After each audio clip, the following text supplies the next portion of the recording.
recently released a wheel that was a DudeGuy wheel. It was an off-road wheel. Yeah. Okay. It started a little bit of a controversy, Yeah. right?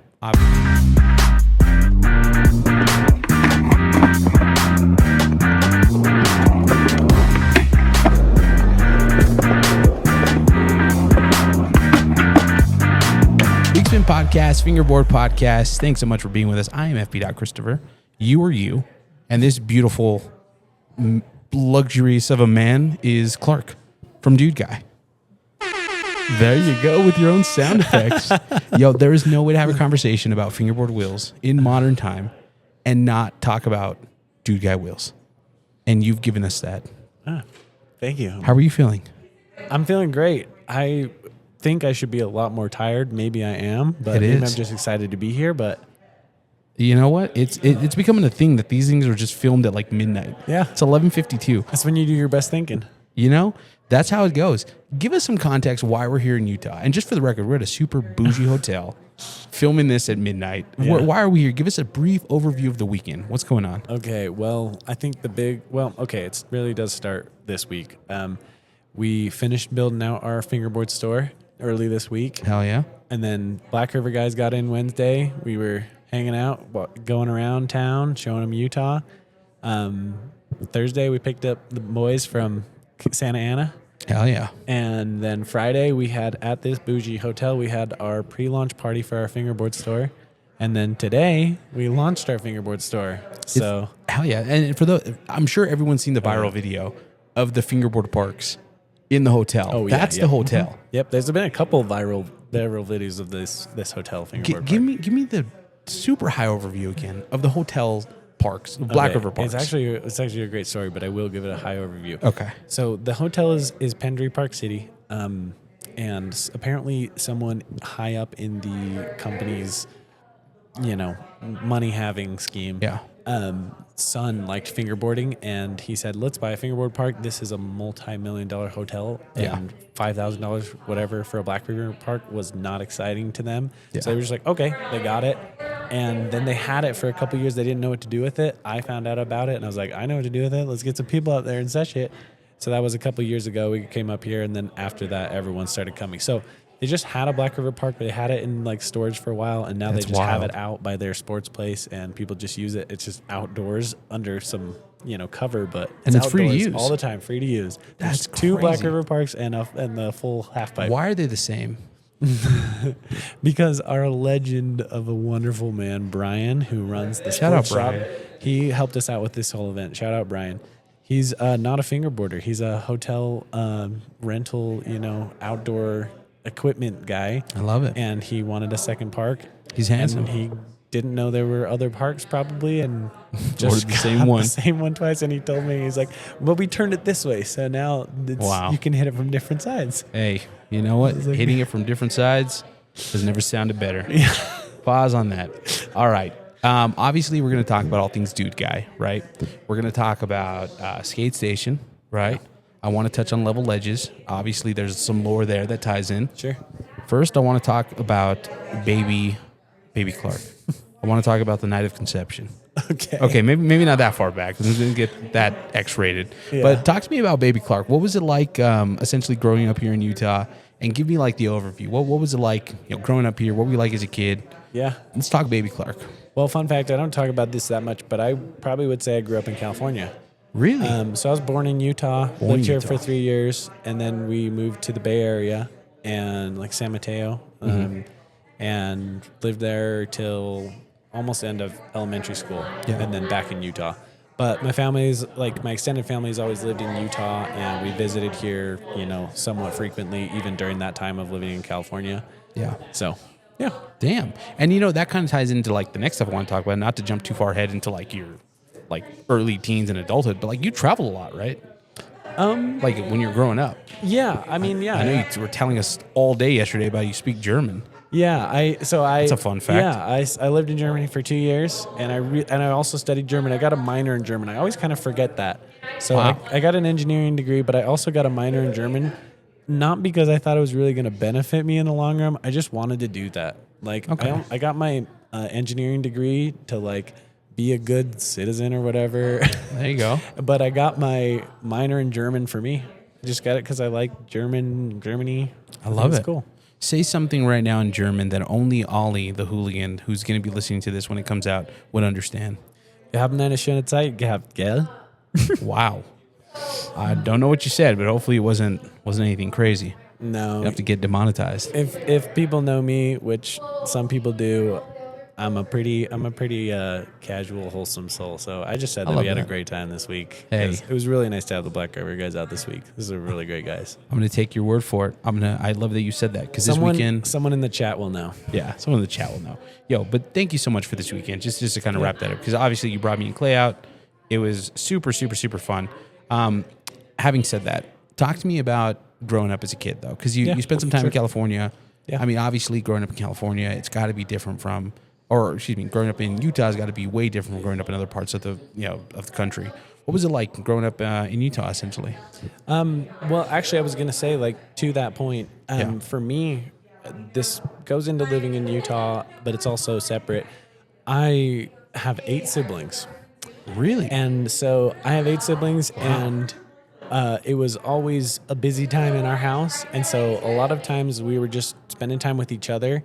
Like, I would say growing up in California was, like a unique experience. But, when we moved to Utah, I still had all my 8 siblings. So it's kind of still the same family crew, and we did a lot of family stuff. So With 8 siblings, is there like a lot of like sibling rivalry growing up, or like how does that work? You get along with your siblings? I have always pretty much gotten along with my siblings. We got to, maybe it's had some hard times, but yeah. I'm jealous. Yeah. There you go.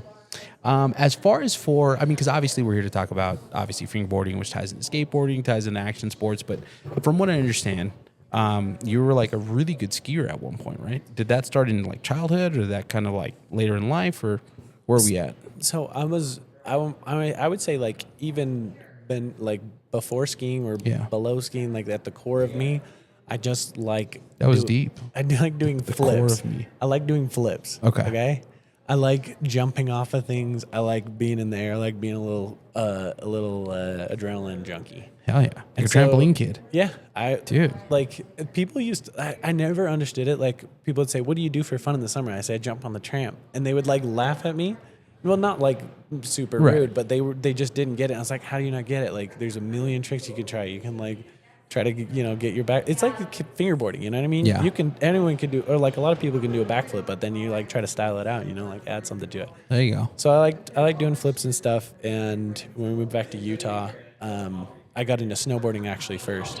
Really? Because snowboarding was a cool thing to do. Yeah, you gotta have a snowboard. And then at some point, someone was How like, old are we talking though when you're talking about snowboarding? Just to give some context. I got really into snowboarding in 5th grade. So at the school I was at, there was a ski school. So like during the winter, every other Utah. Friday, every other that. Friday, they'd bus up a bunch of kids and we'd have a lesson for it was like a half day. So we'd have like a lesson for an hour and then like free time for an hour. And then we'd head back home. That's very Utah. It sounds awesome though. Yeah, it was awesome. Fucking skiing for PE.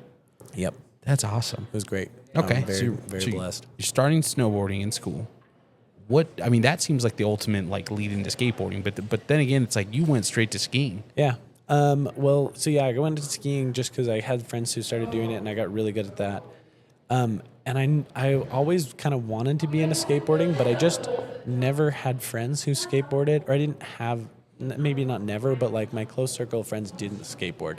Yeah. And I think that is a big part of Utah is like we also had skiing, like, I don't know. Yeah, a lot of us just got into skiing. Where specifically in Utah did you grow up? So I grew up in Provo, which is, for all you fans of Mom Talk out there. Hey, I was about to ask you about Mom Talk. Yeah, well, we can go into Mom Talk. Hell yeah. But yeah, I grew up in Provo. Yeah. I love that. That's the short answer. And there you go. Going all that into I love it. So was there just not like a skate scene in Provo at that age? Actually, come to think of it, our skate park sucked. Okay. So like we had one skate park that you can't even call it a skate park. Right. And then we had another one that was one of those ones with, like metal ramps, kind of like a component skate park, just kind of pieced together. Yeah, those sound terrible. Yep. You ever see someone skating? It's like clunk. Yeah, clunk. It is bad. So no, I guess that was probably a big part of it. Also, we can get into this, but like the area I grew up and my family was very religious, and I think Okay. some extreme religious people are the skateboarding feels like, you know, the bad influence. Yeah. So I Wow. think there was some of that in the town I grew up in. Like, oh, we don't really let our kids skateboard because then they're gonna smoke a cigarette. Dude, there you go. And so, I mean, with your parents being, you know, sounding, or your family being religious, like, were you kind of like encouraged to do action sports? Like, I know you talked about like skiing and stuff like that, but was that something that they kind of encouraged you to do, or was it kind of like, maybe don't ski either? Yeah, no, my parents did want me to ski. Yeah, I think my parents, if I were like, my parents had 8 kids, you know what I mean? Like Yeah, they were hell pretty yeah. busy. So like I got encouragement from my parents, but like it was beyond that. I was like, yeah, we encourage you to ski. And then I would just did what I was passionate about, and I love skiing. So yeah, I Hell really yeah. went after skiing. I had a goggle sponsorship. Shout out Hey. Stage Goggles, still make great goggles, Damn. honestly. I really like those guys. And I Stage had some goggles. friends who like kept going, but yeah. We're not talking though just regular skiing, right? We're talking like Oh, yeah. stunt skiing. Yeah, I did slope style skiing is what's called, like jumps and rails. In fact, Yeah. we're in Park City right now, and I'm really familiar with up here because I drove up here 3 to 4 times a week during high school to ski up here because they have the best like terrain park features. So in Utah. Damn. What's like just for someone who's listening that may not even realize what stunt skiing is and stuff like that? Give me like a crazy stunt you did. We talking backflips? The best trick I ever did was called a double cork 12, which is Sounds expensive. 3.5 spins and 2 flips. Damn. Yeah. You were really hucking it. Yep. Damn.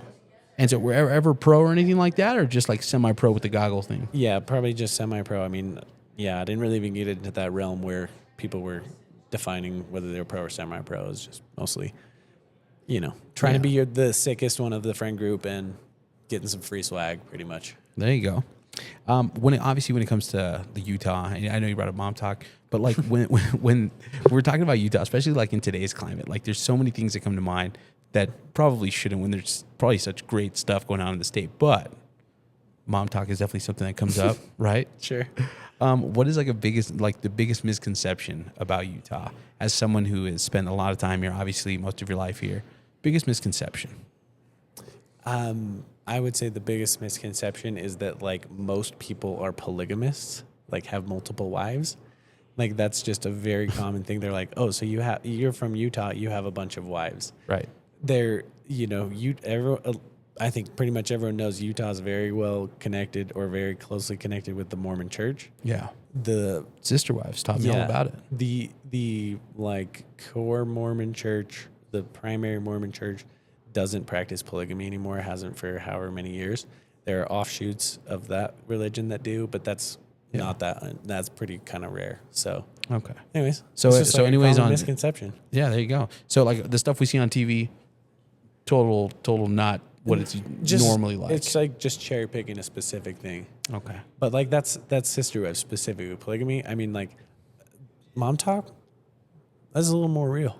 Yeah. Because they were like That's on TV. They were like because my wife and I watched it. It was like, oh, like these Mormon chicks are like having orgies and stuff like that. It's crazy. Yeah, I mean, You know. it is all TV, so it's definitely played up. You know what I mean? There it is. Well, this is like Bigspin After Dark for a second.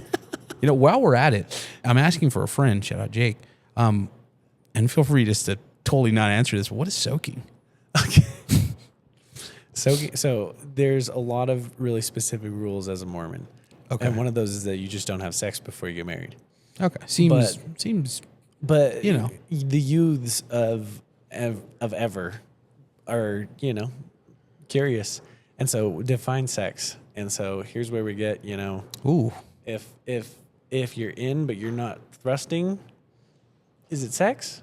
You fell into it. So that's soaking for you. Wow. Okay. Well, there you have it. I will say for the record, I have no personal experience with soaking, nor do I know anyone personally who did. Right. However, if I did know someone, they probably wouldn't have told me. So There you go. Is it kind of like a shameful thing? Okay, I could imagine. yeah.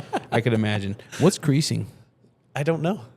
Okay. Well, you know what? I'm going to leave it at that because Clay and I, Saw a video about it. We may or may not have Crazy. Googled it. Yeah, it's That kind of sounds scary. Yeah, it sounds pretty scary. Yeah, no. What is zipper sparking?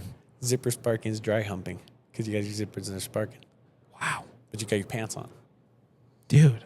Okay, I don't mean to dive too much into the Utah lore here, but do it. when it comes to like the hot drinks and stuff like that, why is like hot chocolate okay? I don't know. So you're just asking a question that nobody really has a good answer for. Trying not to like offend anyone. That rule is a little bit random that Yeah. people have just kind of decided to do it a certain way. There you go. So Hey, there you go. And then last question here, then we'll kind of move on. We'll give Utah a break here. Shout out Utah, by the way. yeah, shout out you. Soda shops, huge thing, right?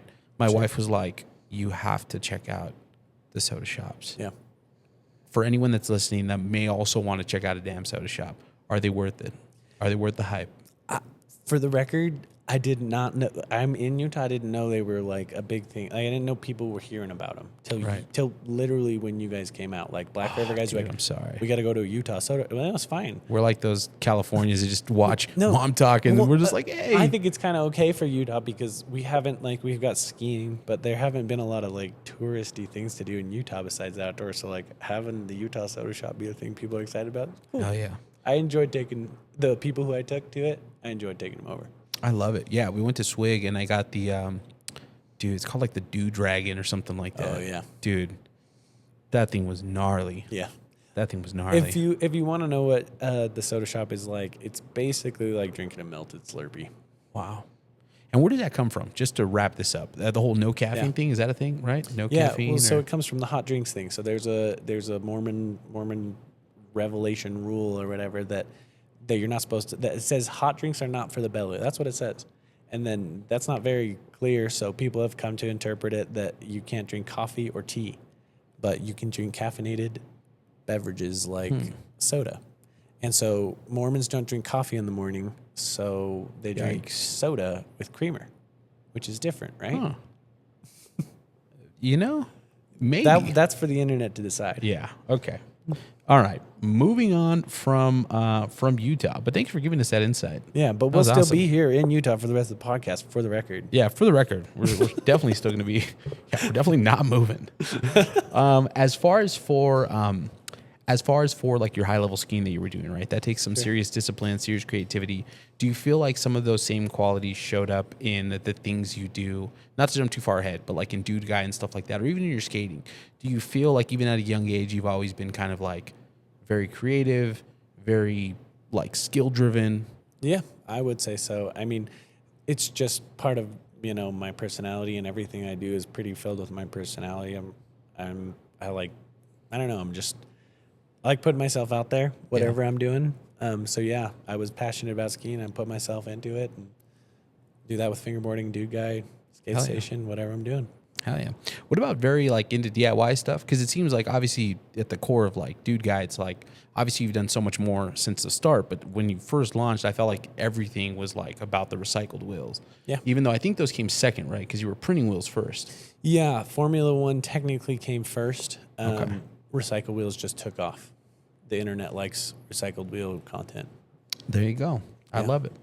Okay, so it's really back in. And at any point, if we're glazing over anything, because we're kind of like, Well, actually, I was going to say, let's do it. DIY is good, but like, I think probably a lot of other people will relate to this, but like, especially in the fingerboard community, but Yeah. like, I would say I'm DIY, but I'm also would say maybe like a little bit more, I'm an engineer. Like, oh. And that's like- actually what you do outside of work, right? yeah, Like you're the 9 to 5? I'm a mechanical engineer. Wow. Yeah, like I just like breaking down how things work. Like wheels was always exciting to me. I made decks first, actually, before. Yeah. Well, I can't remember which one I made. Like it was kind of around the same time that I started making decks and wheels.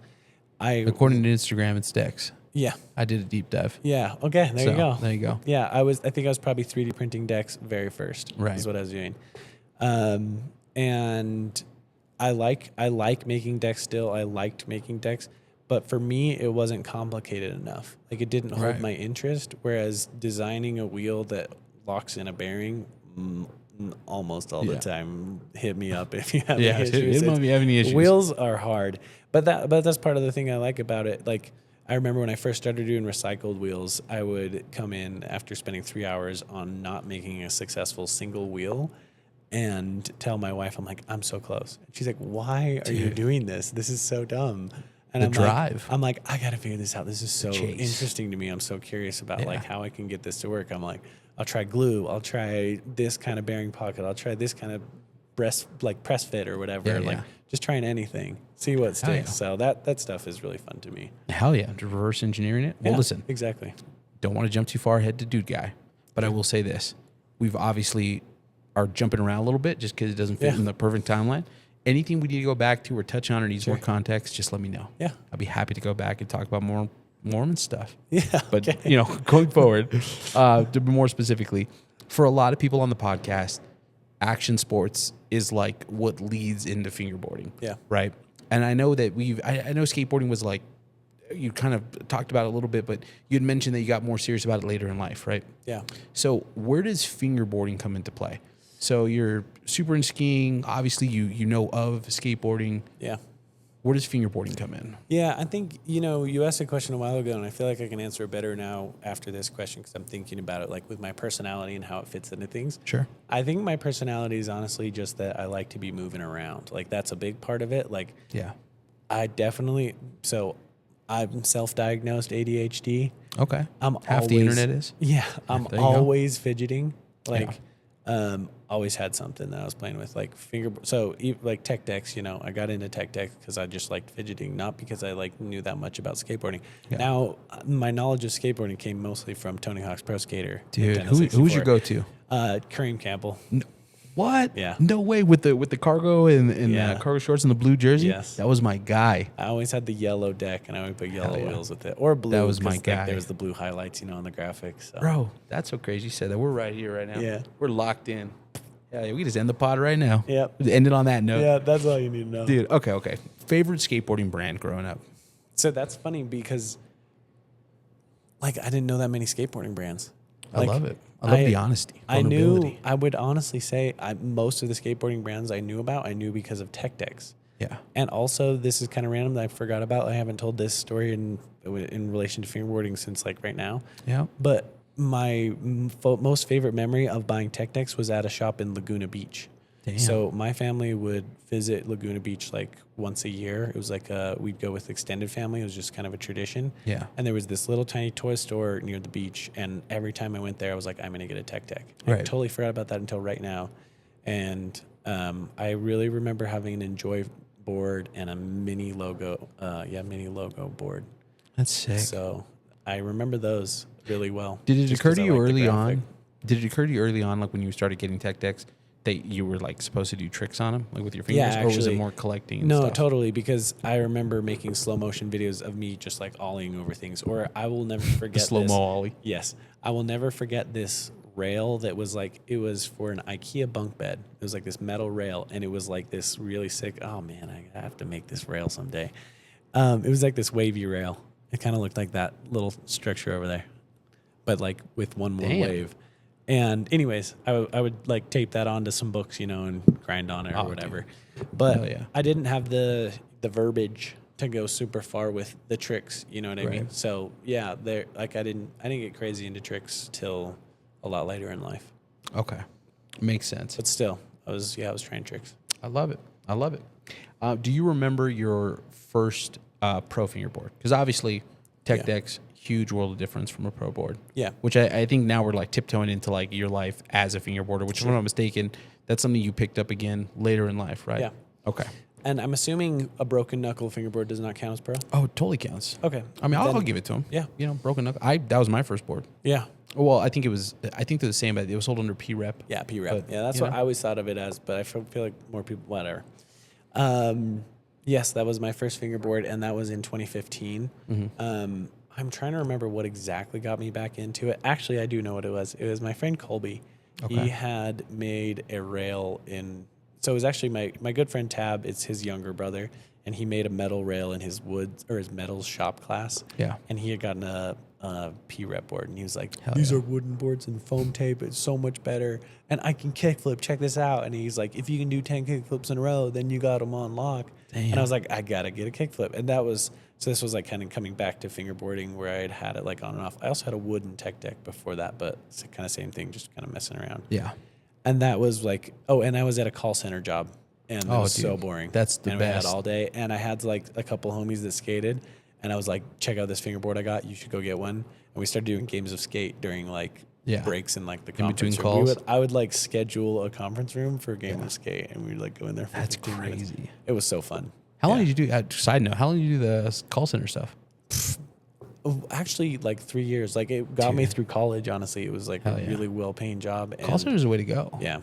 I did that right out of like high school pretty much. Like I had a couple like Mickey Mouse jobs, you know what I mean? Yeah. But man, those are the way to go. They paid better. Yeah. Got to chill in the AC. Yeah. Do some fingerboard clips until they said no fingerboarding on the call floor because we can hear it in the call recording. Oh, dude, you don't know how many But we could times still fingerboard call just quality in was the- like, yo, what's that clicking in the background? I'm like, sorry, I click my pen when I talk. And it's like, no. Dang. They knew. They caught on. Yeah, they came around. caught on. We had started getting fingerboard obstacles on the desk. It was not a secret. They're like, is that a curb? It's like, no, it's a paperweight. It's a paperweight. Shout out call center jobs. Okay. Yeah. When you first started getting back into fingerboarding, okay, I know obviously we're getting back into P-reps and stuff, but who were some of the most, just to give everyone like a time frame or some context into like when we're talking about, who were some of like the top brands that really stood out to you early on that kind of really pulled you back in? We're talking about like pro brands, right? Yeah. Well, I do remember, I can like picture it for some reason, having an iPhone note on my phone that was like things I want to buy, and it was like BRTs. But Hell yeah. I really wanted to find them used because I did not want to pay it. So I was like waiting for like someone to do FB sale, you know what I mean, on Instagram. Yeah. I didn't end up getting BRTs for a while. The first thing I got were Oaks.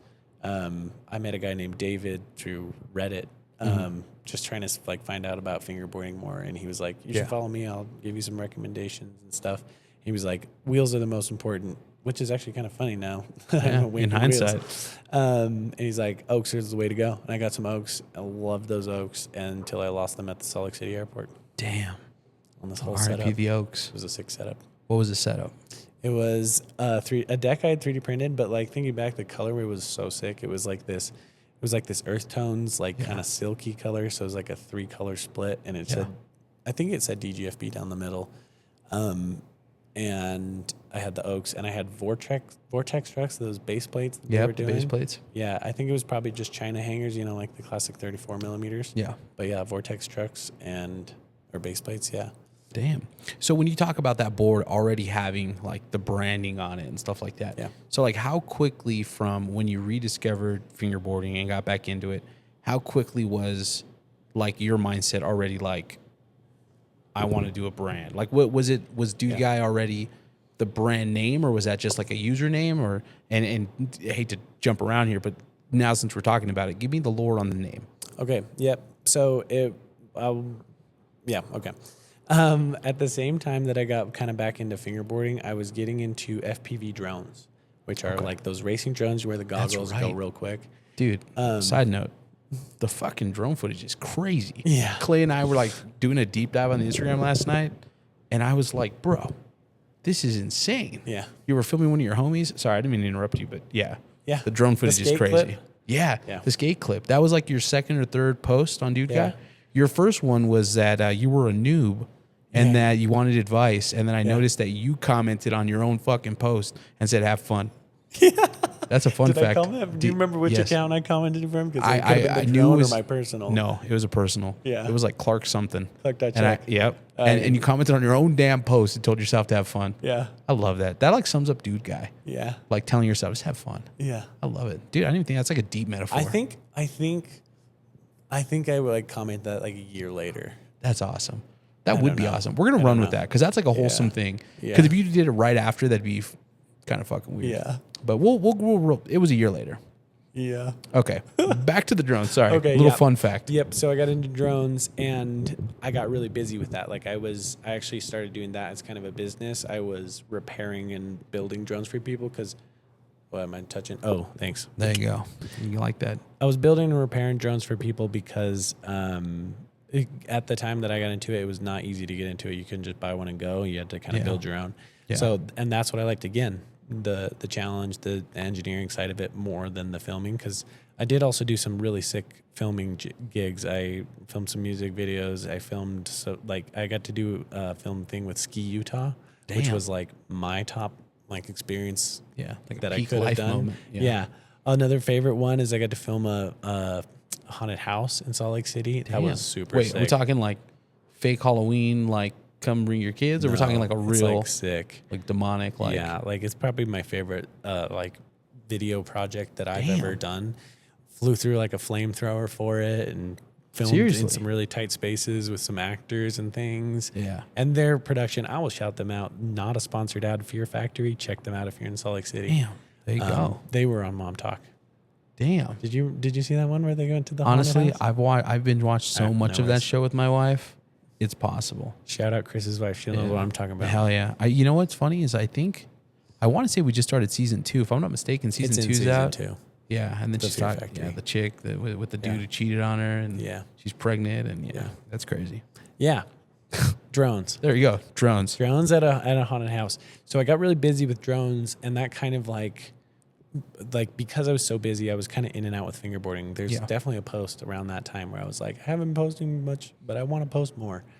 And I remember thinking also I wanted to post really high quality stuff. Yeah. I didn't want to just post shit clips, but then I kind of got over that, and I was I'm going to post whatever I want to post. Yeah. But DudeGuy, so DudeGuy actually is kind of a reference to my drone thing, which was Cool Guy. Cool Guy FPV is the drone account. Dude, which Cool Guy and DudeGuy are that is awesome. Yeah, Cool Guy was it was me trying to be it's just me. The longer you get to know me, you know why I call myself DudeGuy and Cool Guy, because I think I am a cool guy, but I also want people to think that I'm a funny guy. I don't know. It's so after hanging out with you this weekend, it's so fitting. Yeah. It makes sense. Yeah. You know what I mean? Very humble, very very goofy. That's the best word for it. I'm just another guy. Just another guy. And that was kind of the goal with DudeGuy, especially when I started out, is I was I did my drone thing, and I felt like I got pity follows from family and friends just to support what I was trying to do, which I appreciate. Even pity follows, you know what I mean? Yeah. But I was kind of trying to do something, but what I really wanted to do was connect with other people who are doing this drone thing or potential clients. It was more of a business thing, and sometimes I felt like my family engagement was a little forced or whatever. And so when I started DudeGuy, I actually it was private for a while, or I didn't put any of my personal information in there because I didn't want my family following it. I wanted to find fingerboarders. Yeah. And I knew none of my family fingerboarded. I tried. I told them in person, I was like, here's a fingerboard. Let's fingerboard together. Yeah. And some of my siblings picked it up, and shout out them. But not quite in the same level, Right. And so, DudeGuy was also kind of intended to be an anonymous account, so I didn't have my face on there or anything or whatever. So, and it worked. I got to know a lot of fingerboarders first that way. Hell yeah. So, yeah. There you go. They found out eventually. There you go. The secret's out. Yeah. Now you're on a fucking pod. Your face all in it. Talk to me, because obviously I know that you were a big part of the 801 squad, right? The 801 crew. What kind of came first in your eyes? Because obviously I want to talk all things DudeGuy, but just for the sake of the timeline. Yeah. Was it? Because it sounds like DudeGuy was already done, right? Already happening because you were doing the drone thing. So when does 801 start? Was it I want to do a wheel company first, or 801 build the scene up? Yeah, so I'll fast forward a little bit. I never even really thought I want to do a wheel company. That was never even a thought that crossed my mind, even still to this day. It was very slow. It was never a thing. Okay. So, the 801, the first 801 fingerboarding meetup, in terms of 801 fingerboarding, not the first Utah fingerboard thing, I don't really know. There may have been things before me, but I kind of coined the term 801 FB, and I did the first event in September 2022. Yeah. And I did it at this outdoor fingerboard park in Salt Lake City, and I just posted on Reddit, and 2 or 3 other fingerboarders showed up with a bunch of other significant others and, siblings or a girlfriend here or there. So there was 10, 15 people up there, and it was really awesome. It was amazing. and everyone was stoked on it. And so I was like, let's do this again. We started doing it monthly, and then I met Ethan, and from there it really started taking off, and met some other guys who had been into fingerboarding for a really long time. But that was all born out of, I just wanted people to fingerboard with. I'm a social guy. I like chatting with people. I love my brother who would fingerboard with me, but he just was not good enough to challenge me, man. I wanted to get beat by fingerboarding. First event, got beat. There you go. Skate, so I found him. Shout out Dakota. Shout out Dakota. There you go. So is it safe to say, because you're right? I mean, there's obviously been fingerboarding in Utah prior to like the DudeGuy era, right? Shout out to those guys. But obviously, when DudeGuy comes into the picture and like 801, it seems like that's when it really started popping off again. So the scene essentially felt like it was. Did it feel like it was like non-existent? You just had to kind of like pull it out. You know what I mean? And just pause like when I my bad. When I started like trying to find people and reach out, there was definitely no organized structure. Like the only thing that I've heard of that was before that, and it did help, was there was a group text. There's a group text between a couple of guys that met up at a Las Vegas fingerboarding event, and they just happened to be there together. I think maybe two of them knew they were from Utah and went down together. Right. But then like 3 or 4 of them were like, oh, wait, you're from Utah? Me too. But they had been trying to get together to do a meetup since then, and they hadn't done it. Right. And then I started doing my thing, and someone, I can't remember who it was, that like connected me to that group. But they were like, you're in the group text? And I was like, no. And then they put me in the group text, and I was like, you guys come to the event. Let's also move to Instagram. And they were like, okay. And that was like the last in that group text that was probably sent. Damn, there you go. So was it mainly like looking for fingerboarders was mainly online at the time, at least in your situation? Yeah, I definitely didn't put up any like posters or no Craigslist ads. No, and in fact, like a lot of the people who are here, whether at whatever point they joined the 801 community, the Utah community, have found me through a Reddit post that I did, and still find me that way. So I love it. And so 801, I understand it wasn't just you. I mean, you kind of seems like you kind of facilitated it, but you said I think yesterday you were telling us you were doing it with Ethan for a while, right? Yeah. So Ethan came to like the 3rd ever.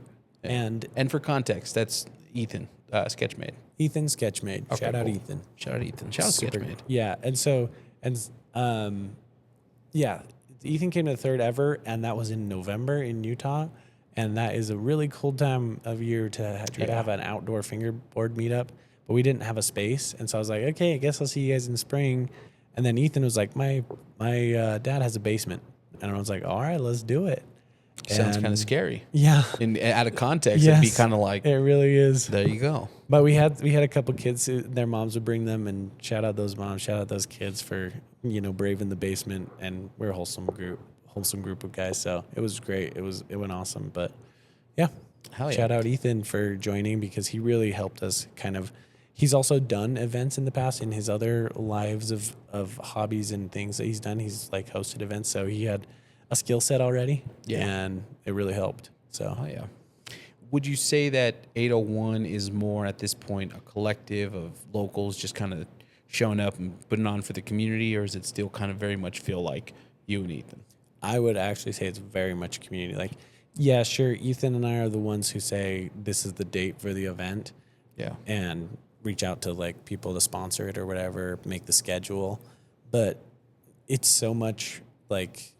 It feels so much more significant than that. And one of the other things I was like, when I first started doing it, I was like, a goal that I had was to have other people do fingerboard sessions in Utah without me there, which sounds so weird. But like when people started doing that and like creating their own friend groups and stuff, I was like, this is amazing. Hell yeah. So that's like years ago, or maybe not years ago now, but like at least, a year and a half ago now. Yeah. That like it really locked in and gained momentum without me putting in any effort. And there's just people who fingerboard now. And there you go. I love that. That was so. Yeah, the turnout today was sick. Yeah, it was awesome. To meet all the locals and stuff like that. Yeah. I didn't realize Raiden was out here. Yeah. Raiden is a awesome. shredder, dude. Raiden is killing it. Raiden is like we need to bring him on for a mini to the pod. community, but he just came in and just blew everyone away. He's just stacking sponsors. Yeah, and dude. winning the game of skate. Yeah, dude, he's crushing it. And then the homie X too today. X is sick. X Dude. is kind of similar, really recent to the Oh, scene. yeah. Came in and just crushing. I think on his IG it says like year and a half in. I'm like, bro, Yeah. That And was and he's been nasty coming work. to events for only So like good. 6 months or something. that's sick. Shout out So, those guys. Yeah. Let's and again, if we're missing anything, any context, fill us in. But let's kind of move over to the dude guy conversation at this point. Okay, talk to me about the time. Talk to me about the decision. Talk to me about the. Yo, it's totally on the pod. Shout out. You like that? That Shout out. is so awesome. Dude, Taco Bell delivered on the pod. This might be a pod first. Wow. That is awesome. This is awesome. What else are we getting here? I'll just cut this out.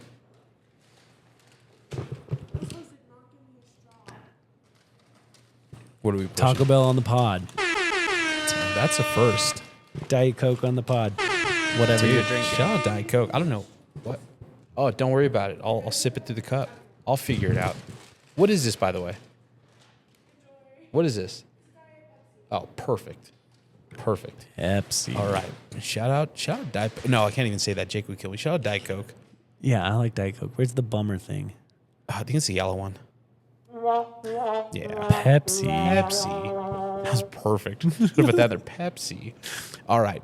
Talk to me about the moment you decided that you did want to start a brand. Because I know you mentioned a few moments ago you were like, I don't want to do it. But what was that mindset like? What kind of triggered that, like, hey, I can bring somebody to the community that's not already there. Yeah. And again, you started with decks, Yep. 3D printing. Yep. So having said that, take it away. Yeah, sure. Yeah, it definitely was like I kind of lied, I guess maybe a little bit. Like I did have a moment where I was like, I think I want to sell decks. That was probably the biggest. Like, am I going to be a brand account now? Like, am I going to make stuff, or am I just a fingerboarder? But it still was kind of like in between there, and it just kind of slowly got there. And I also still was ever like, I'm going to be a wheel company. That part is true. But yeah, so the first when I like really got into pro fingerboarding, when I got my oak wheels in 2020, Yeah. I 3D printed a ramp. So like right away, I was making stuff for myself. Like I 3D designed it, 3D printed it. In fact, I did a lot of stuff. I had a little stair set with some rails. Yeah. I had a quarter pipe. So I was always making stuff, and I was always going to be making stuff, and I always would rather make stuff than pay for it. That was just my thing. Yeah. So I was like, I can make that. And I like making it, so let's do it. There you go. So yeah, that like pretty much dude guy making stuff, which is pretty much what dude guy is I have a creative idea I want to do, and I just go do it. Yeah. Was from the beginning. Okay. But I think it was 2022, right a little before the first 801 fingerboarding event, that I posted and I said, I like making decks. I'm having a good time with this. Yeah. In fact, I started making decks, and I started just I felt like I was making too many for myself. Like I was like, Yeah. I don't have time to set these all up, but I can't stop. This is so fun. Yeah. Like I just want to I was dyeing veneer and like doing all these fades and things. And I was like, I want to try wood burning stuff, but I just don't want to just pile these up in my garage. And so I did a giveaway. I was like, I'm going to do a custom deck giveaway. Just like, tag me or whatever and tag your friends. And so that was really probably the start of like making stuff for other people. Yeah. But it still was just kind of here and there. And I was making 3D printed wheels, which became Formula One wheels. I would love to talk more about that. But then, Heck yeah. yeah, and then that led into recycled wheels because I was already doing wheels, and I saw a post by Dude, shout out Tom, legend. Heck yeah. Arizona, right? Yep. Oh yeah. And The wheels are legendary. yes, and I saw his post, and I sent it to my friend who skates, and I said, I'm pretty sure this is fake. Like I'm pretty sure this is like a marketing thing. Like Oh, the pic- wheels in the wheel. yes, which Love is that. like my whole thing. So shout out Tom for being a super chill homie. We've talked a lot about stuff. My methods are very different. My process for making recycled wheels are very different. He's, we've come to have a really good relationship because Oh, yeah. it seems like I figured it out on my own. But I will say, I definitely took inspiration about his wheel pictures. That's for sure. So shout out Tom. He's killing it. Yeah. So I got I saw that and I was like, I'm pretty sure this is not a real thing. I don't think that this is possible. And I was like, I only want to find out, especially That's the, where that for me, engineer the only kicks way to in. find out is just Hell to yeah. try it. Like, let's see if I can do it. So I had some old Spitfires and messed around with it. And yeah. Okay. And so that's kind of where the switch went, right? So you were making decks, you see that picture, and that's where it's like, wheels. Yeah. And I was, before I started making recycled wheels, I was selling wheels barely. Okay. I wasn't like trying that Oh, hard. right, because you started 3D printing wheels with the decks. Yeah. Well, Okay. and again, the 3D printing wheels was for me. I was like, yes, I really like oaks. They're expensive and hard to get. I think I could make wheels. And so I started trying to make my own wheels just to, make it easier on myself. Hell yeah. I make my own wheels. And I was like, hey, wheels aren't too bad, so maybe Yeah. someone else will like them. And that was Okay. kind of the whole thing, was like, I was always like, I'm not like, at the time I was like, I'm not trying to like make this new product that everyone needs to have. Yeah. But if I like it, someone else might like it. So might as well put it on a website and see if someone wants it. Yeah. And that was And was great there way ever to a be. thought to like, we need a new name, or was it always like, for Yes. sure, dude? There guy? was a thought. In fact, I remember was- talking with some friends. I never got as far as to like thinking of Okay. other names, but one of the things that's always kind of bothered me about DudeGuy was, like when I made it, I was thinking of like who I am. Yeah. And now I'm kind of trying to think of who the people are who like the stuff that I make. And DudeGuy is very male, dude guy. Yeah. And I don't. Funny enough, I'm going to cut you off, but Yeah. when you say that, you immediately thought of a question that someone sent in. They were like, why pick a name that's kind of like excluding, or at least feels like it's excluding the females in an already male dominant hobby. Yeah, I hate that. It's like that's the main reason that I still sometimes I'm like, do I need to change it? In fact, so DudeGuy, I've thought about that a lot. I don't like that, but it's not. It was never intended that Right. way. So I and I have a lot of female fingerboard friends. And I've kind of talked to them about, hey, how do you feel about this? Yeah. And most people are like, I mean, I feel like, maybe the internet will tell us, but dude is kind of like gender neutral, right? yeah, I think feel so. like I mean, I don't everybody, know. dude. Yeah, but also I recently have tried to go a little more by DGFB, like DGFB shop, DGFB team, and I got DGFB on the wheels. Yeah. Just because that's a little bit more neutral, but I also feel like I was for a while I was trying to like get rid of DudeGuy, like Yeah. the verbiage, and just move all the way over to DGFB, but I think it's impossible at this point. Like in speak, everyone talks about me as DudeGuy Wheels. They don't Yeah. say DGFB Wheels. Yeah. So There yeah, you go. Here we are. There you are. Shout out all my lady fingerboarders out there. Shout out Mommy Fingers, Heather. I appreciate you. There you go. Love it. Here's what I want to touch on, right? Because I think 3D printing anything is already like a hot topic, right? Yeah. Because, and there's probably gonna be people that are gonna be mad that I say this, but usually when you think 3D printed, I don't think I'm alone in saying that. Like usually you kind of associate that with being cheap. Yep. Plastic, Absolutely. breaks easy. I've seen there's companies that like do like the plastic boxes Yeah. and some people love them, some people hate them, Yeah. right? When it comes to fingerboard wheels, there's a lot of companies who 3D print their wheels. Some are open about it, some are not open about Yeah. it. Obviously, you started out 3D printing your wheels, and I think now, if I'm not mistaken, you still 3D print Yeah. a version of your wheel. Is that the? Well, I'd love to go over all that, Chris, Yeah. Let's start with the 3D ready for printing. me? Yeah, let's do it. because I have a lot to say about this, because I've talked about it a lot, and I do don't it. mind talking about it. It's not anything that I'm really ashamed of.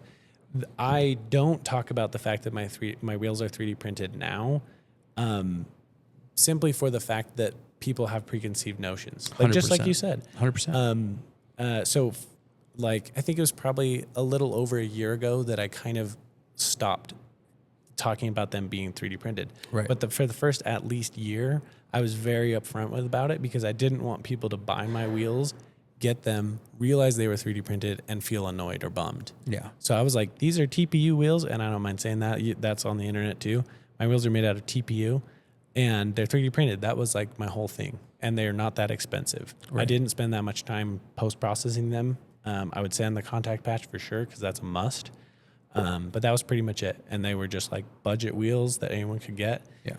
But then more people started getting them and telling me, you're not charging enough for these. These are premium wheels. But I still didn't feel good with the aesthetics and how they looked, Right. selling those for a more premium price. Right. And so I went through this phase where, for the longest time, like I said, I didn't buy other stuff. I made my own stuff. So I Right. actually had like a really limited experience with other people's fingerboard products. Okay. Like I hadn't tried Pyro's wheels until I'd been making wheels for almost a year. Damn. And that wasn't any specific reason besides I was just like, I'm making my own wheels. I don't want to spend money on more wheels. So I went through this phase of buying a bunch of other wheels. I got Joy Colts, I got Pyros, I got Blistered, I got Peak, I got Maples, all just to be like, are my wheels good enough to be a real player in this? Yeah, yeah.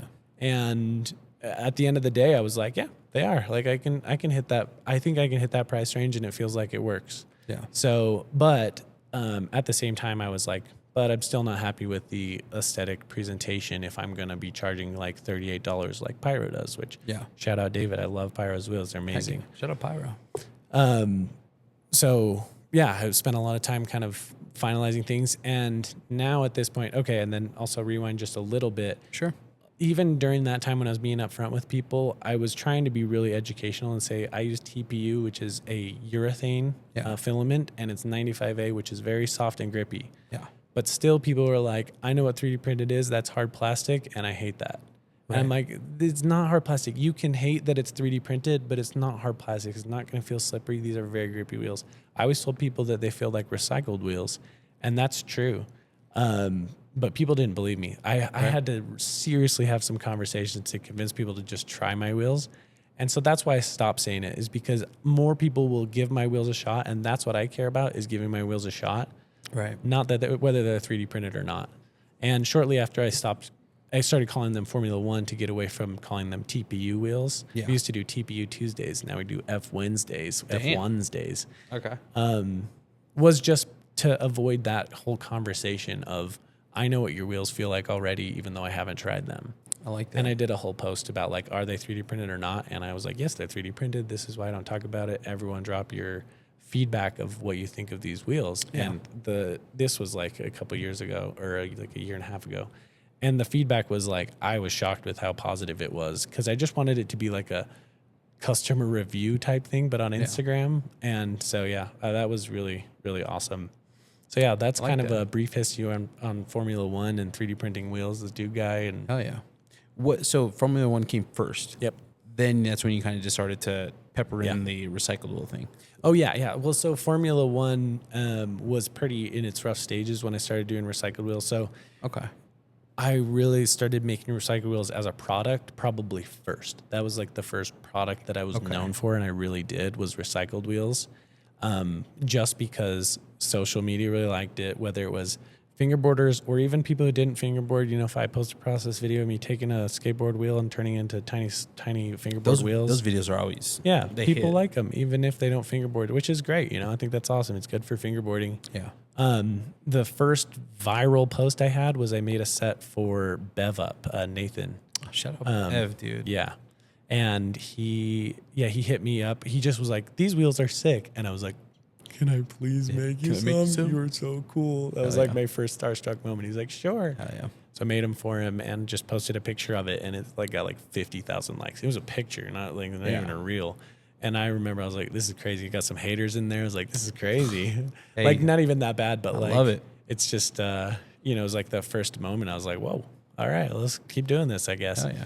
So yeah, that was recycled wheels. And then, but recycled wheels, so I'll tell you this, recycled wheels take a long time to make. Right. It is not a very... Not for the faint of heart. Yeah, it's not a very, like, good product for making money off your time, which is why you'll see people, me included, not so much anymore, but, like, selling custom sets for, like, $120 because, honestly, that's how much time it takes. But I still make recycled wheels because people love them, not because it's worth my time. It's a nostalgia thing, too. Yeah. The performance is crazy, especially for outdoors. Yeah. You know, I wasn't a fan of recycled wheels until I used the setup outside. Yeah. With recycled wheel, I'm like, okay, I get it. Yeah. I get it. They have a place. I honestly think every fingerboard wheel has a place in a location that it performs better than any other, like regardless of the material. Recycled included, plastic included. So I love it. It's a spectrum. When it comes to both of the wheels, so kind of like an overview here of like both the process, right? Obviously with fingerboarding, gatekeeping is a real thing, right? And everyone has their reasons why they do or don't. But like, you know, for a while, it's like to figure out how to make a proper fingerboard. that stuff wasn't available online. You know, same thing with like heat transfers. People don't know where to get them or whatever. But when it comes to you making your wheels, right? When it comes to the process of the 3D printing and getting them how they are, like the finished product, and then doing the recycled wheels, how did you kind of figure all that out? How did you manage that? Was it a lot of like YouTubing, a lot of Googling, a lot of trial and error? Like, give us an overview of that. Yeah, I mean, I would definitely say there's like a lot of inspiration that comes from seeing the final product of other makers. Right. Where, you know, I see something and I'm like, that's achievable, so let's Yeah. go figure it out. But no, there was not very much information to Google or YouTube, and even still trying to do other things like add on. It's such a small scale. It's so hard to find parallels that you can, you know, use in fingerboarding to learn how to do something. Right. So most of it, I would honestly say, was trial and error, and just trying something and seeing if it worked. And yeah, pretty much just that. Like I didn't get a lot of help. I would say that I in turn shared more than I was shared with, but I still keep some things for sure. Yeah. Can't give away all the sauce. Yeah, no, but I do like helping people make wheels.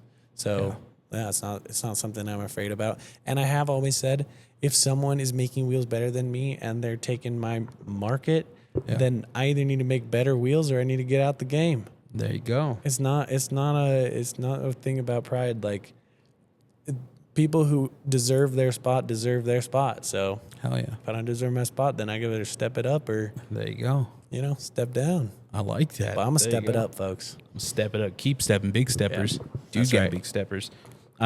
You recently mentioned, like, a few moments ago, you mentioned like all these brands that you tried out, right?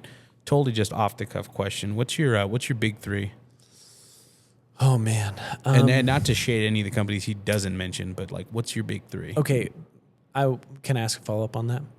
Maybe. Okay, is this like my personal preferences or like, yeah? Well, yeah. Well, just like when Drake put out the songs like Big Three, and he was trying to be like J. Cole and Kendrick, you know, like that whole thing. Like Yeah. in your mind, like who's Big Three? Who's like Okay. the top dogs? Okay, And you either got to, and you're not excluding yourself. If you think you're a top dog, you got to put it in the top three. oh man. Yeah, you know what? This is gonna be weird take, and I think a lot of people won't agree with me. But yeah, I'm gonna put myself up there. You and have then to. Gotta next believe in person I'm gonna put up there is Relic Brogan. Damn, Brogan. So Brogan is a new up and comer, yeah. but he is just really passionate about it, and Hell yeah. he is meticulous. He's always focused, and he's doing a really good job. And then probably next, I'm gonna go Pyro. Damn. Shout out David. Yeah, Shout out David and Brogan. and I do have a lot of wheelmaker friends, and I do respect all of them. Hell So yeah. shout out all the other guys that I didn't mention. Hell yeah. Hey, that's just top three, all right? No, Yeah. no need to get in your feelings, okay? If there was a top six, you might be, you know, there you go. Yeah. Right? There you go. Tough question. Okay. Good answer. All Thank right. you. There you go. All right. I wanted to ask, when it comes to like the process, right?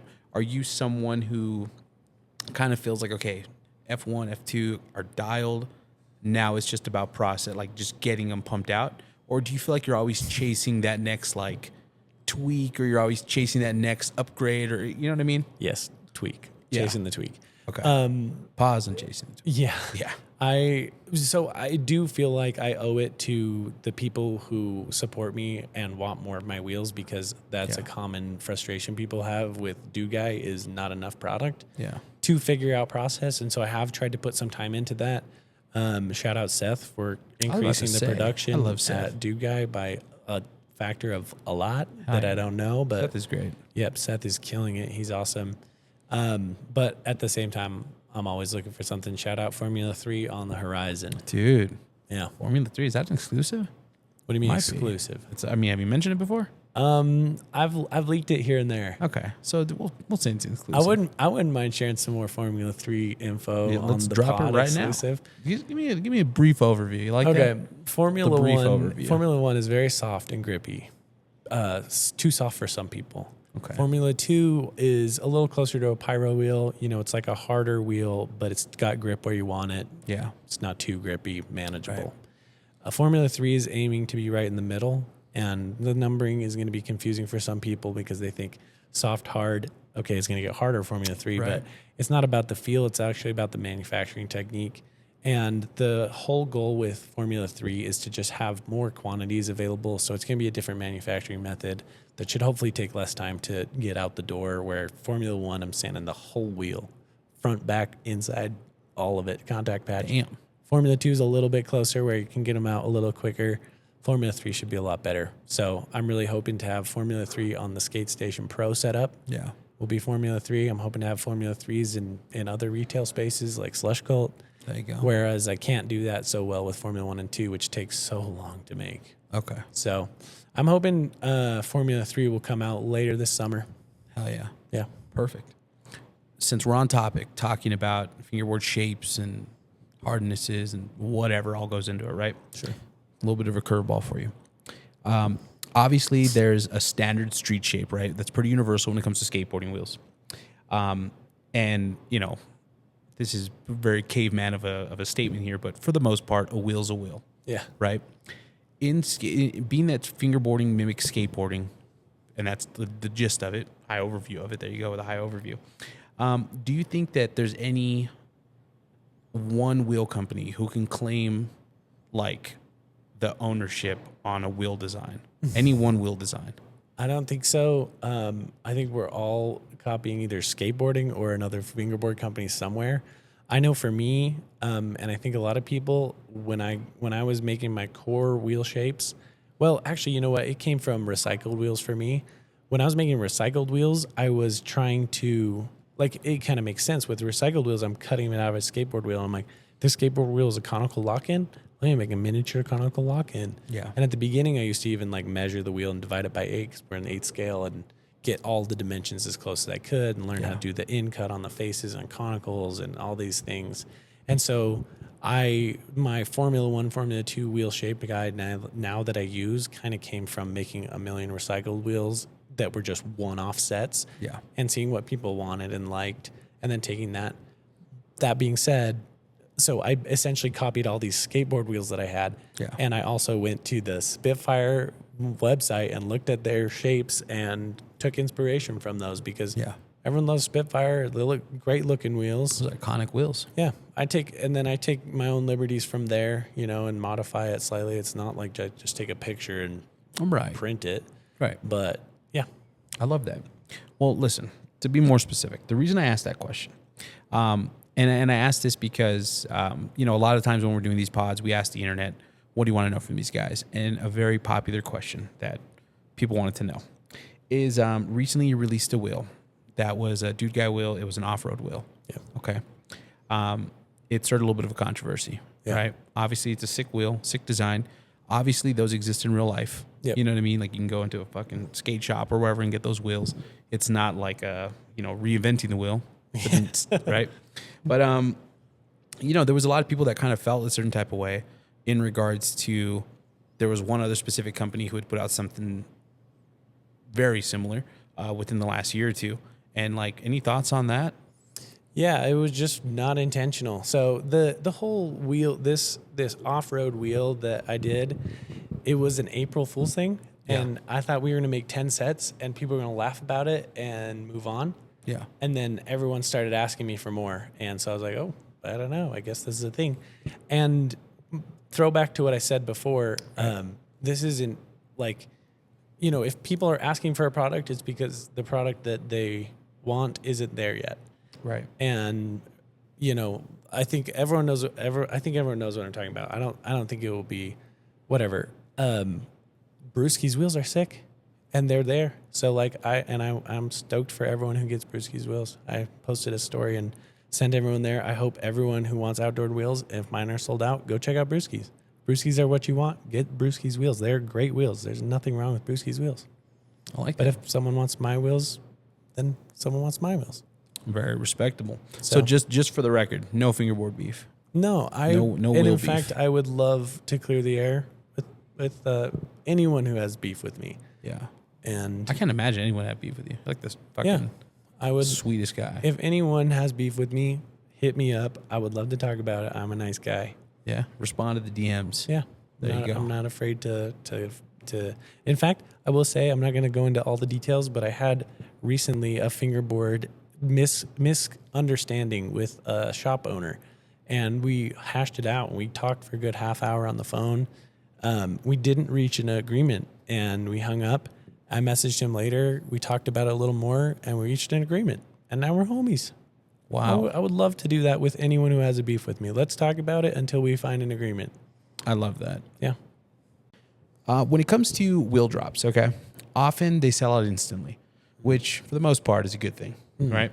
But obviously I can imagine as a brand owner, people not being happy with you, Yeah. a little bit of a headache. Yeah. Sometimes your wheels sell out so fast that like people who truly want them can't get them, and it seems like people are just buying them to resell them. Do you have essentially any thoughts on that? As far as like, do you mind that people just get your wheels just to resell them at a higher cost? Would you prefer they skate them? And what are you doing as a brand to kind of curve that, if anything? I'll answer the last question first. Sure. The only thing that I'm doing as a brand is speaking out against it. Okay. I don't think there's much I can do to stop it, even though I've been pretty publicly out there that I don't think it's good to do. Okay. If someone has a way that I can combat it, I would love to know. I will use an example. And I will say that a person reselling someone's product is not always the same as what I'm going to call scalping. Yeah. For my friends out there who love going to concerts, they Right. will understand how this goes. An artist goes on a tour and sells a $40 ticket, and bots or people or whoever does it buy these tickets up. Show sold out now.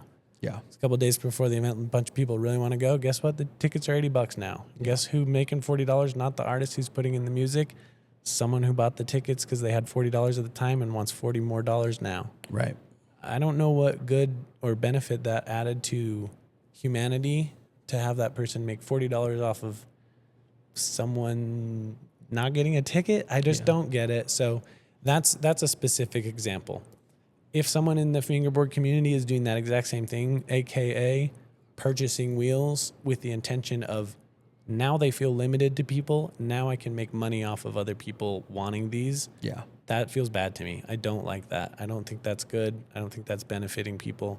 If you just leave them on there for someone else, they'll buy them at the normal price. Right.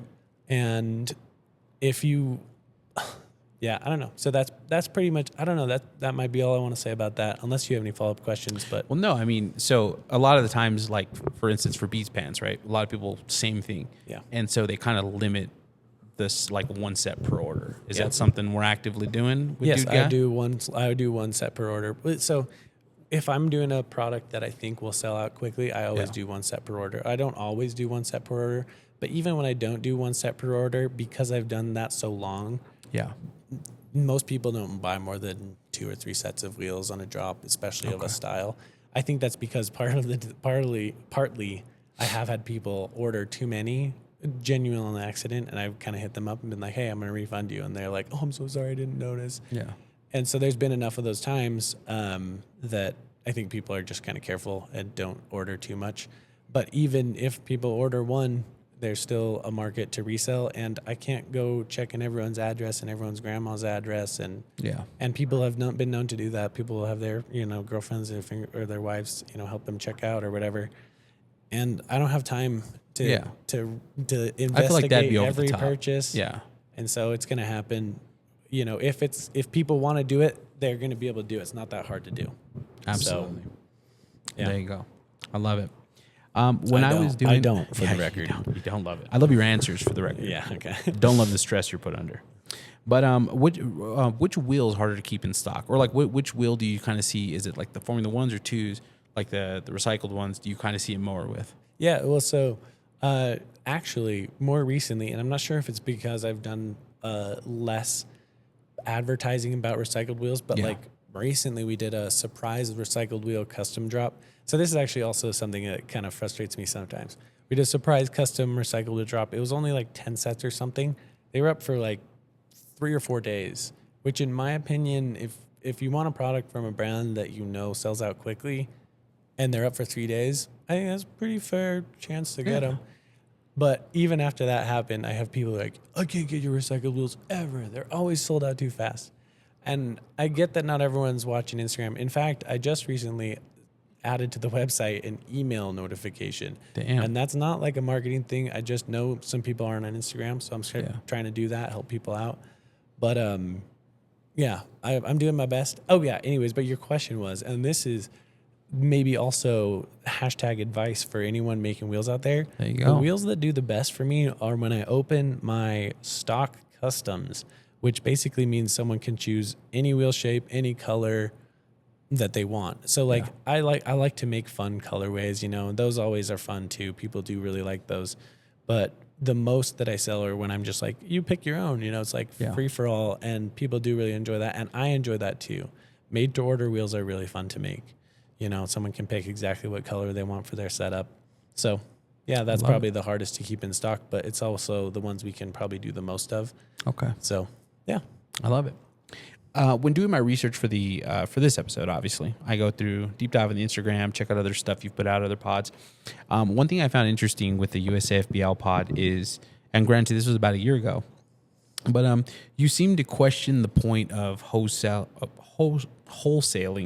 DudeGuy Wheels. Like I don't want to say you were against it, but you definitely had this outlook like, why wholesale if, why am I saying that so weird? Why wholesale if you could just sell them yourself on your website? Yeah, no. Has that changed at all, or am I getting that wrong? Or it has not changed. Now, I will say wholesale in fingerboarding and retail space is absolutely valid. So, for example, level edges. I love level edges. We're killing it. We're doing lots of fun stuff. We can make more obstacles right now than we can sell. Yeah. So we're actively looking out to people to wholesale because we can make more product than we can put up on our website and go through. Yeah. So we have time to sell a product, to expand our brand, expand our brand awareness, you know, get people noticing us. And so, yeah, shout out if you want to wholesale level edges, let us know. DudeGuy, on the other hand, our limit with that is not brand awareness. It's time to make the wheels. So I still am in a place with DudeGuy where it could be beneficial if less people knew who I was. Okay. Because then, you know, more people would have a chance to get the wheels, all those good things.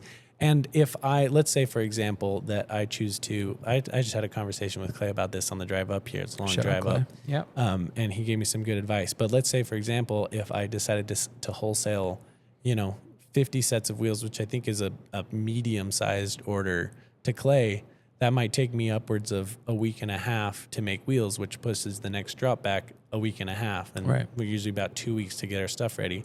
So that's 3 weeks before people can get wheels from me again. Now people can get them from Slush Cult as well, but given how long it takes to make these wholesale wheels, finishing each other's sentences. Yeah, it's hard to justify the loss of revenue for the gain of more audience. Right. If I don't need more audience. Right. Now, that being said, I want to wholesale. So that's why I'm working on Formula 3. Okay. That process will hopefully be a lot less hands-on. Okay. And still great quality wheels that I can afford to, you know, sell at a loss to get the name out there. Okay.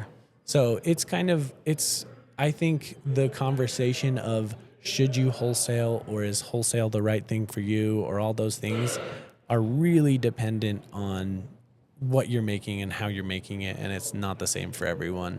Yeah. Because, I've got 2 brands. I've got 3 different formulas. I'm probably going to try to wholesale level edges, probably going to try to wholesale Formula 3. I'll probably never wholesale Formula 1 or Formula 2. Okay. I'd imagine, yeah. I feel like not to like talk about money here, pocket watchy, but I feel like the margins on that would be just brutal. You know? Yeah, it's pretty rough. I mean, well, no, it's not pretty rough. It's great. I love it. But because of the time it takes, the money that we make is what we need to make to. Right. So, and just transparency where, you know, would you pocket watch me? Pocket watching. You know, I still am doing this on the side of my primary job. I have a wife and a kid that I support. Yeah. And so my primary job really supports them, and this is kind of an add-on. Yeah. But now DudeGuy is more about supporting my brother Seth, who does this full time. Hell yeah. And so I'm, you know, organizing things and keeping it going. But the most important thing to me with DudeGuy now is to pay his paycheck at the end of the day. Yeah. So, yeah. So that's what my primary paycheck is, and the best way to do that right now is to stock the DudeGuy website as much as I can with wheels. I love it. I will also add one more thing on this convo, which is that I love doing collabs with brands. And the difference, in my opinion, from collab to wholesale is a collab is usually a limited run where both brand owners offer creative input. Right. Take, for example, the Slush Cult wheels I've done. Super popular. Yeah, we just have one specific wheel type. It's not like a big batch of different colorways and things. Right. It's a material that Clay and I picked out together when we were looking for a certain performance and colorway that we really wanted. Yeah. And it's a wheel shape that I don't sell otherwise. So I don't want to sell something that I could sell on my website. I can't sell Slush Cult wheels without Slush Cult and Clay's store. Right. So that wheel feels unique to both of us. It works good. I'm doing another one coming up with a pretty sick. Man, I was about to kind of leak it. It's up to. I mean, this does go up in 2 weeks. I mean, you got time. I was gonna specify the kind of product this person makes, but I'm not going to. Okay. A specific maker in the fingerboard scene that is really sick and has been on the pod, and we're working on a collab that I think is going to be really, really rad. That's super sick. So yeah, I love it. Before we start wrapping it up here, ultimately, a couple more questions from the internet here. Okay. Yeah. Someone wants to know when we're gonna see graphic, or if we're ever gonna see graphic prints on DudeGuy Wheels. Shout out David. Let me know how to do that, man. Oh, he's Pyro, right? Yeah, Killing it, Pyro. right? Yeah. Oh my gosh. Scary. Well, so good. here's the thing: is I have put graphics on wheels, Yeah. and then I'd take a picture of them. And I'm like, Ass. I'm too embarrassed. Yeah. No, I'm just kidding. But yes, Pyro has genuinely changed the game with wheel graphics, with how clean it is. Insane. And I'm not about to put out wheel graphics unless I can really do them well. Yeah. Which is kind of throwback to the conversation of, if someone's doing it better than you, they deserve that. So Yeah. I'm not going to put out wheel graphics and yeah, I don't know. So I am working on it, but I don't have a good solution. It's been, I don't know how many hours I've sunk into it now. It feels frustrating. I've kind of handed off to Seth a little bit to mess around with some of the processes we're looking at, but yeah. David's got it figured out. Yeah, those pyrographics are insane. Do you see got the it so nice. Pockstar? Yeah, on the mini bowl, Dude, or whatever. It's like the tiniest wheel, Yeah. and you can make out exactly what the damn Yeah. image is. I know. Yeah. Shout out Pyro. Shout out Pock. Yeah. Here we go. Here's another question from the internet here. I'm going to be gentle with this one. Sure. All right. It says here that in the past you've essentially have put out wheels, some like one-off wheels and stuff that reflect your personal beliefs on social issues that some might see as hot topics. Given today's climate with all that's going on, in our country politically and all that stuff, what would you say to someone who thinks that all politics and hot topic personal beliefs have no place to be discussed on the platform of fingerboarding? Like maybe to keep it to yourself. I would probably just say that the things that I've posted, I don't see as political opinions. I see those as just basic human rights. So I'm not going to go into that super in depth. But also I will add to that I'm assuming that I know what, these specific references are, and they haven't been for me. They've always been for either a team rider, and I've tried to put them on a platform to, get to say something they wanted to say, or someone in my life that I love and care about that I wanted to put on a platform and let them say something. So I have a platform with DudeGuy, and there are things that I'm passionate about. And I also would say if what I post offends you, I will not be offended. I will not be mad at you if you decide to unfollow me. Like, it's okay with me. These are things that I stand for, and I think, again, are not political things. I think these are human rights, basic human rights that everyone deserves. So I'm not really up in front of your face. In fact, I am kind of one of the first people to be like, I don't want to talk about politics. I just don't like discussing it. So yeah. Beautiful answer. Yeah. Gotta get a round of. I think there's a round of applause on that thing. I almost pressed the trombone. There it is. I almost did the trombone on purpose. Dude, the trombone would have been solid right there. There we go. We got the cheering for Clark. All right. As someone, or if someone's listening to this pod, and they were going to be starting their own fingerboard brand, whether it's wheels, decks, trucks, whatever, right? what are just some key pieces of advice that you can give someone that you wish you knew early on? Can I do two? Perfect. I prefer you do two. So this one is one that I think I did know early on. So this one's a little bit of a I don't know. To have fun. Don't take it so serious. Don't. You commented that on your own post. Oh, you did. Have fun, I did. dude. Full it was circle my advice. moment. So that one it On wasn't. brand. It wasn't advice that I didn't know On at the brand. time. But I guess there were times when I was like got in my head about it, and I was like, I need to be super impressive, or if I don't get this many followers, by this time, then I'm bummed out or something. Yeah. I would say don't worry about it. Don't worry about making money. Don't quit your day job right away. Right. Have fun with it. Make it a hobby first. And if, it eventually becomes makes sense to quit your job, then go for it. Don't be afraid to go for it either, but just enjoy it. I love it. And then last thing I would say, something I didn't know, Sure. is find your community and support your community. I love that. I found that out as I was going. But yeah, give lots of free stuff to your homies and go to your events and give them free stuff to throw out. Support them. Hell yeah. I love that. Off the cuff question. I'm sure you get it a lot. Sponsor my event. What's the best way to approach a brand about getting some support for their event? I do like one thing that TP Dex said, which is probably you should be following me first. Oh, that's and that's spot on. Most beneficially, also next to that is a somewhat personalized message. I know you're messaging a lot of people. You run an event. I've run lots of events. I know it can be stressful. Even if you just change that first sentence to be like, "Hey, Clark, I haven't tried your wheels yet, but a lot of people might really like them. I'd love to have your event. Here's what we got going on." Hell yeah. Or, "I've tried your wheels. I really love your wheels, especially your Formula Ones. Here's what we got going on." Yeah. Just that first sentence makes a big difference. That being said, I pretty much try to sponsor anyone who asks me. It feels like the least I can do to give back to the community. So it's very rare that I say no, unless it's got a really crazy thing. In fact, more than not, what I will say instead of no is follow up with me in a month or something if it's crazy. Because then also, if they really want me there, they will follow up and I will do it and I will be less crazy. And if they don't follow up, then I'm sure they had a sick event without mine. I'm sure they got lots of stuff. So there you go. Yeah. I love it. As a brand owner, I'm sure you get tons of messages from people asking, sponsor me. Yeah. Right.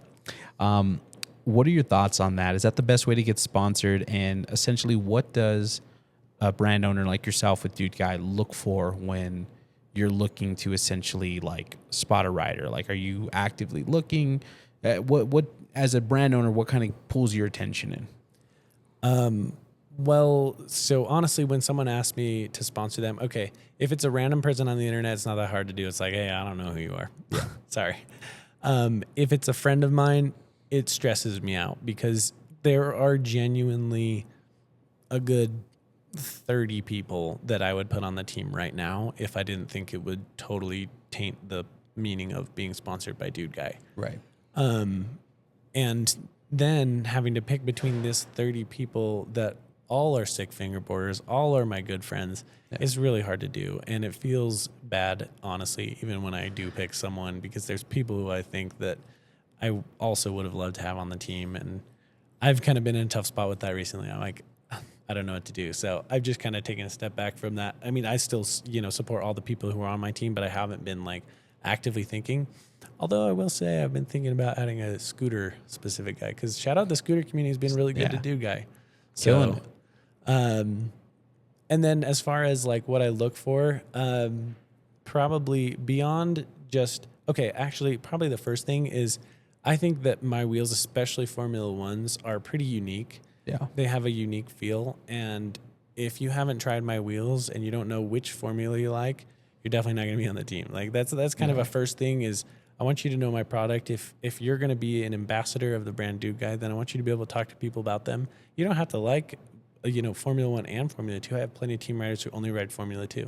Yeah. But I want you to be able to tell people, hey, if you want a soft and grippy wheel, you can go for Formula 1. Yeah. So you should, you have some experience, trying out my wheels and own a pair probably because, Yeah, you're gonna be repping the brand, and then just do creative stuff. I also, like I said before, I'm doing this for fun. I'm doing this for the creativity of it, and people who are doing it for the creativity of it and for the fun of it, that really attracts me, to their vibe. So, I like it. Are we gonna get any pro like signature DudeGuy wheels anytime soon? We're working on a couple. Okay. Yeah, we're working on a couple. We'll leave it there. Yeah, I like that. As the brand owner, would you ever sponsor yourself? I guess a better question, do you consider yourself a part of the team? I would say, I consider myself a part of the team. I just wouldn't consider myself a pro fingerboarder. I would more consider myself a mascot. No. Like, damn. Yeah. Okay. The DudeGuy mascot. Yeah. I don't know. I just really like being in, or maybe even like a cheerleader, because like mascot almost sounds a little too like putting myself on a pedestal. But like, I just like being part of it. You know what I mean? Like, I think most of my team riders are too humble.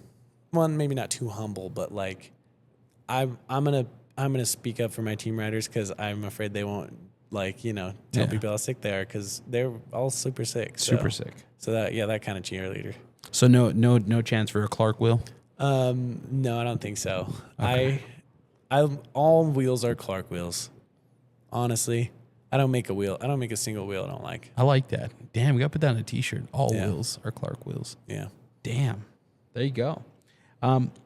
Do you feel like a brand having a team is an advantage over a brand who may not necessarily feel like having a team would essentially benefit them? Like, I guess that's a better question. Do you feel like having a team benefits your brand?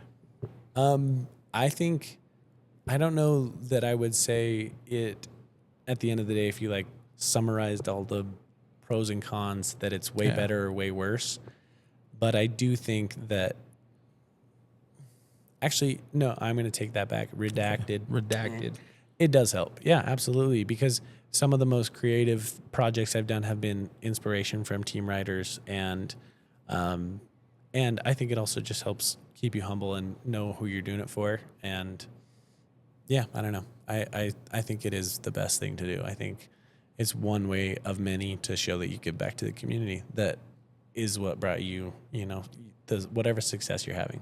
I love that. Another question from the internet, just kind of peppered in here, is about the scooter wheels. Yeah. Are they going to be sticking around? Someone in the question said like they were like not going to be fully stocked all the time, but are they something you're going to offer? Yeah, I think I kind of assumed this conversation was going a different way, and I want to address this. Not that anyone's asked me, but sometimes I worry that like hardcore fingerboarders kind of clown on me for making scooter wheels. Finger scooting is really fun, and I'm not ashamed of it.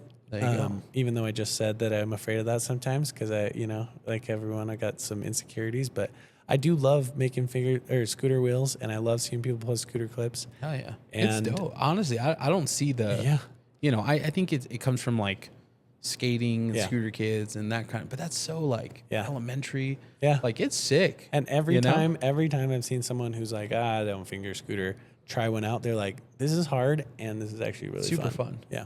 Oh yeah. So, and not saying that everyone needs to go get one. They're all so expensive, but they're really fun. I would definitely recommend it. And yes, I plan on keeping scooter stuff in stock as much as people want to do it. Oh yeah. So gotta get a Sketchmade scooter. Yeah, shout out Sketchmade. Little best plug scooters there. The internet wants to know: are you ever going to introduce a handboard wheel? That is not on my radar. Not on the radar. I own no handboards. I have not dabbled. However, if someone really, really wanted a handboard and hit me up about it, I would consider doing a custom handboard wheel. We can talk about that. I love that. I will say on this, I have more than considering handboard wheels. I've considered making a Formula One skateboard wheel. Are you serious? I don't think I would sell it. I think it would be pretty expensive for the material I use. Okay. But I think it would actually ride pretty well. Yeah. I kind of want to make just one set for myself. Yeah. But yeah, anyways. I like that. Yeah. Listen, we've talked all about young Clark, mid Clark, Utah Clark, midlife Clark, DudeGuy. Before we wrap it up, I think we have to touch on Skate Station. Right? Oh, That's yeah. why we're here. Yes. Let's spend a few minutes. Give me the, and here it is again. Give me the overview. Tell us about Skate Station. How does it tie into this weekend? It's been in the works for what, about a year? Yeah, just over a year. Okay. So about a year and a half ago, we got a message to the 801 fingerboarding chat. Actually, I think it was to me at DudeGuy. And it was some guys in Layton, Utah, which is where we were today. Right. They were trying to do a merch shoot for a fingerboard product they wanted to sell, and they wanted to make miniature merch, and they wanted us to skate on their fingerboards, and they were going to sell this full-size merch. So this was like more like a video promo with fingerboards as almost a little bit of like a extra add-on gimmick kind of thing. Yeah. But they were into fingerboarding, so they reached out to us and they were like, "We need fingerboarders to shoot this." They're like, "We can do that." We showed up. They were super cool. They had a sick space. I told you about a little bit about our space challenges with 801 fingerboarding, and they were like, "Hey, we could host your events here," and we're like, "That would be great. This is a sick space." Oh yeah. So they let us host an event there. I met Sean. Sean is the owner of that company, and That's the tie-in, right? yes, that's the with time. Space Station. Yes, Space Station is the overarching name for Space Station Gaming, which is esports. A. for Adley YouTube channels, Sean Duras. There's lots of different content they create and creative projects they do. And Sean is a skater from his whole life. Hell yeah. And he got back into fingerboarding now as a dad and not trying to break his legs kind of guy. Like so many of us. Yeah, health insurance is expensive. Yeah. People don't realize that. Yes, they're trying to clown on us old guys like, bro, dude, on a real board. It's like, dude, no. It's expensive if I get hurt. It's expensive and it hurts. Yeah. Oh, yeah. But yeah. So, Sean getting back into fingerboarding is a familiar story. Sean wanting to create a fingerboard brand kind of coincided with me also wanting to start another fingerboard brand. Some of the OG DudeGuy followers will remember Rewind fingerboards that I started with my brother. That was also kind of in a goal to create a brand that was to help people get into fingerboarding. Right. We wanted to make a brand that was, this is the gateway to the fingerboard community. And we were going to do that. Sean also wanted to do that. So we kind of combined forces and started working on Skate Station. Yeah. Which is get people into fingerboard brand. And Sean has a lot of connects with, younger demographics, and so we're trying to get them interested in fingerboarding, show them what fingerboarding is all about. So early on, we knew making a sick event to show people how cool fingerboarding is was going to be a big part of it. Right. And for the fingerboarders who showed up today, it was an awesome event and a super sick event. But for the people who might see the video that Sean and his team produce and post on their YouTube channels, it might be their first exposure to fingerboarding, and understanding the core fingerboard community and how many people will show up to these super cool events and how unique it is to have a fingerboard store in Utah now. Yeah. And so we're just trying to tell that story. Fingerboarding is really cool. Come check it out. That's pretty much what we're trying to do. The store is beautiful. Yeah. And the build out is crazy.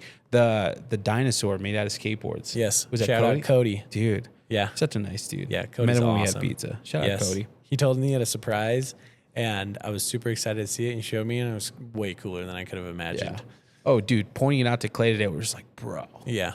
That's so sick. Yeah. Well, obviously, if you're watching, if you're in the Utah area, check out Skate Station. But we have to touch on one more thing.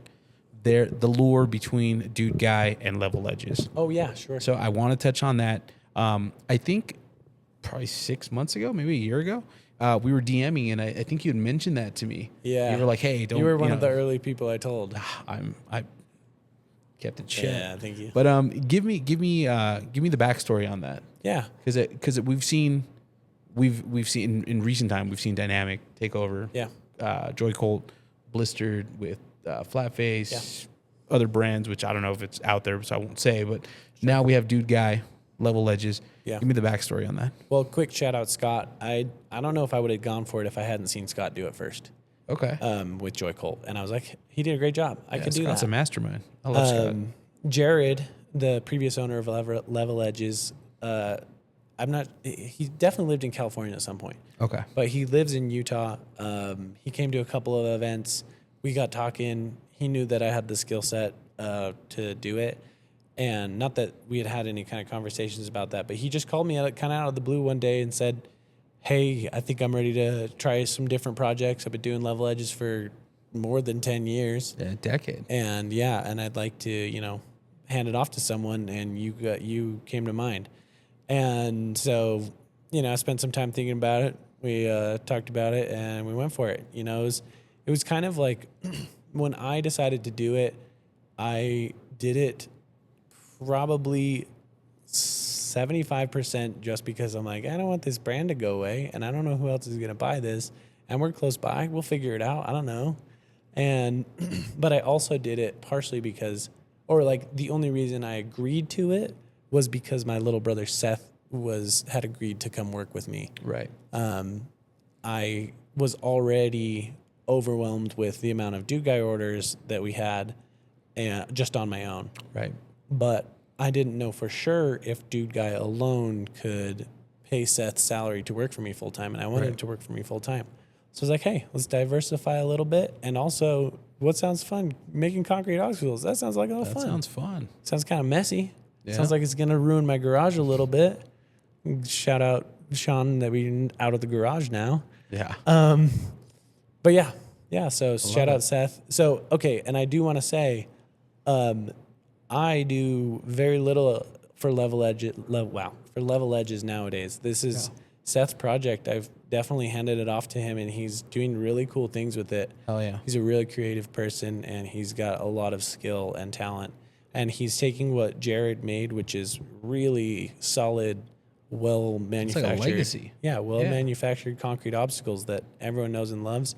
And he's adding, we still have everything Jared used to do, all the obstacles, and we're just adding a little extra artistic flair on a couple of customs here and there, a couple of goblin drops, although Seth Dabbler changing the name Goblin, but that's kind of been his artist name since we did some DudeGuy deck collabs way back in the day. That's the lore. throwback story. That's the lore. Yeah, there you go. Hell yeah.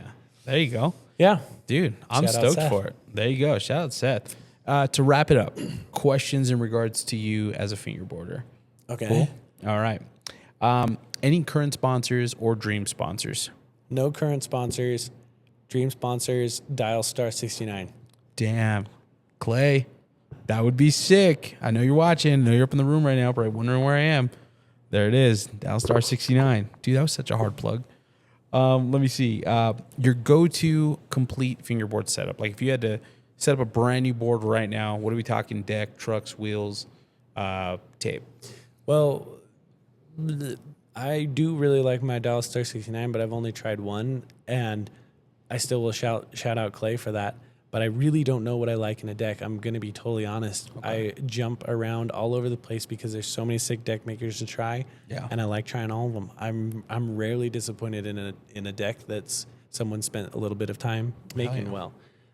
So I actually am going to pass on calling out a deck. Okay. Which I know probably is disappointing for some people. But it's all right. I will shout out my guy Esco for some Your Tape. I'll put Your Tape on my setup. Oh yeah, it's needed. I've really been loving deli trucks.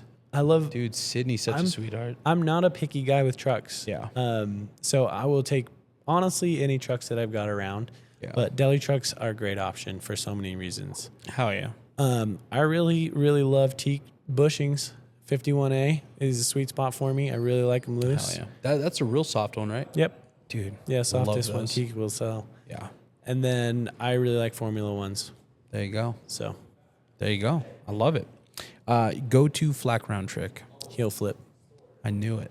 We were battling today during the... oh, yeah. Did we do heel flips? We did heel flips. We did heel flips. I was surprised how consistent we were. I love heel flips. Yeah, you were killing it too. Thank you. Yeah, we did blitz. We did do blitz. Yeah. Yo, catching it with the hat was crazy. Yeah, that's right. Dude, catching it with the hat. Granted, it fell out towards the end, but I'm gonna live in that moment. Yeah, that was awesome. You know, what are you currently listening to? What's on your playlist? What kind of music you listen to? I'm just gonna do the easy answer, which is Toro y Moi. How is that an easy answer? I have no idea what you just said. Yeah, I'm sure you'd recognize a couple of their songs.